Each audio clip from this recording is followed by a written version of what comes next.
হেই, আপনারা কি হতাশ হয়েন না? আমরা কিন্তু এই কথা সবাই জানতাম আগে থেকেই যে ২ সাপের ১ বিষ। সো এখানে যদি বিএনপি, ছাত্রদল, যুবদল উল্টাপাল্টা কিছু বলে, সো ডোন্ট বি আপসেট। হতাশ হওয়ার কিছু নাই। কজ এটা আমরা আগে থেকেই প্রেডিকশন করছিলাম যেটা হবে। অ্যান্ড এটাই হইছে। সো এখানে আমরা রাইট। আর এটাই হওয়ার কথা ছিল। কজ তারা ঐরকমই। তাদের নেচার, তাদের যে মেইন বেস, ওইটার উপরই বেস করে ওরা মানে আজকে এই পর্যায়ে আসছে। তারা গত ১৬ বছর এত জুলুম, নির্যাতনের শিকার হইছে। তারা যেখানে মজলুম ছিল, আজকে তারা নিজেরাই জালিম। হ্যাঁ, আমি বলতেছি লাইক কুয়েট প্রকৌশল ও প্রযুক্তি বিশ্ববিদ্যালয়ে যদি মানে বৈষম্য ছাত্র দল, শিবির ওরা মানে ফার্স্ট অ্যাটাক করে, ভাই ঠিক আছে তারা তো কিল ঘুষি মারছে, হাত দিয়ে মারছে। তারা তো অস্ত্র নিয়ে আসে নাই। তোমরা শালারা ডিরেক্ট মানে যুবদলকে নিয়ে আসছো আহ্বান করে। তার নামটা আমার এক্সাক্ট মনে নাই। সে দেশীয় অস্ত্র নিয়ে আসছে মারার জন্য। ওয়াহ! Excellent, excellent. এবং এটাকে তোমরা মিডিয়াতে এসে সাফাই গাইতেছো। আর তোমরা যে আর কত বড় স্টুপিড। তোমাদেরকে পাবনা পাঠানো উচিত ছিল। একজনে বলতেছে চিটাগং, একজনে বলতেছে কুষ্টিয়া, ইভেন একজন বলতেছে খুলনা বিশ্ববিদ্যালয়, একজন বলতেছে খুলনা প্রযুক্তি বিশ্ববিদ্যালয়। মানে তারা তাদের নেতাকর্মীরা কত বড় মূর্খ!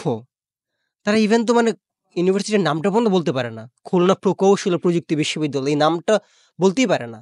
ইভেন মানে ছাত্রদলের যে main I don't know the মানে ওদের কি নাম বলে এক্সাক্ট। ওরা এটা বলতেই পারতেছে না। ভাই মানে তোদের এইগুলো নলেজ নেই, তোরা তো পলিটিক্স করতে চাস। তোরা পলিটিক্স করতে পারবি। বর্তমানে এই ২৫-২৪ আন্দোলনের পরে? এটা কি পসিবল? আর আমার খুব কষ্ট লাগে। তারা হেলমেটটা নিতে পারে নাই। ছাত্রলীগ থেকে মানে হেলমেট নিতে পারে না। বাট অস্ত্র-শস্ত্র নিছে। আনফরচুনেটলি তাদের হয়তো ব্যাড লাক। তারা হেলমেটটা নিতে পারে নাই। গামছা পেঁচায় আসছে মারার জন্য পোলাপানদেরকে। আর পোলাপানদেরকে মারছে। আর ওইটা তারা মিডিয়াতে সাফাই গাইতেছে। মানে শিবির হলেই মারতে হবে। মানে শিবির ট্যাগ দিয়ে যাকে তাকে মারো। কোনো সমস্যা নাই। শিবির হলেই মারা যাবে। এটা জায়েজ। এটা ফরজ হয়ে গেছে ওদের জন্য। মানুষ কত বড় চুতিয়া! আর মনস্তাত্ত্বিক দিক থেকে কতটা মানে মানে অধঃপতন হলে তারা এসব কথাবার্তা বলতে পারে। ভাই রে ভাই! আজকে দেখলাম ওই যে জামাত শিবির সেক্রেটারি আর বিএনপির যুবদলের যে মেইন সভাপতি ওনারা মানে টক শো করছে। লাইক একটা ভিডিও দেখাইছিল। উনি বলতেছে ভাই উনি আর কোন কথাই বলতে পারেন না। একদম পুরা জোকার হয়ে গেছে। নাসির না কি নাম যেন ওর ছিল। ওদের নামও আমার মনে থাকে না। আর একটা জিনিস দেখলাম ফেসবুকে লাইক যারা বিএনপি দলের সাথে ছাত্র দলের সাথে ইনভলভড লাইক কর্মী হোক বা হোয়াটএভার তারা সবাই একই কথা বলতেছে। শিবির কেন গোপন, শিবির কেন গোপন? ভাই তোমরা তো ওপেন ছিলা। ১৬ বছর কিন্তু ঠিকই গোপন ছিলা বা ওপেন ছিলা। এই গত ৬ মাসে ওপেন হয়ে তোমরা কি করছো? টেন্ডারবাজি করছো, টেম্পো স্ট্যান্ড দখল করছো, চাঁদাবাজি করছো। কারণ বাজারের চাঁদাবাজদের দায়িত্ব নিছো, রেসপনসিবিলিটি নিয়েছো, নিছো। আরো কত কি মানে যা ছিল আওয়ামী লীগের ফালায় গেছে তোমরা এগুলোর দায়িত্ব নিছো। খুব যত্ন সহকারে। এবং আ এনিনি উনার নাম। উনি বলতেছে তাদের নেতাকর্মীদেরকে এখন কৌশলে চাঁদাবাজি করতে হবে। যেন গভর্নমেন্টের কোনো সমস্যা না হয়, আমাদের যেন নাম খারাপ না হয়।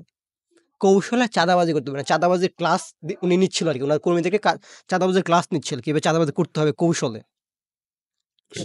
এই হলো বিএনপির বাংলাদেশে এত বড় একটা সংগঠনের নেতাকর্মীদের অবস্থা, মনস্তাত্ত্বিক দিক। মানে তারা কিভাবে পলিটিক্স করবে। এ হলো তাদের চিন্তা ভাবনা। এবং তারা কৌশল কিভাবে চাঁদাবাজি করতে হবে তাদের নেতাকর্মীদেরকে শিখাচ্ছে। বাহ! Excellent, excellent. Best of luck, carry on. ইনশাআল্লাহ দেখা যাবে। তোমরা যখন মজলুম ছিলা, তখনই ভালো ছিলা। এখন মজলুম থেকে তোমরা নিজেরাই জুলুমকারী হয়ে গেছো। That's not good bro.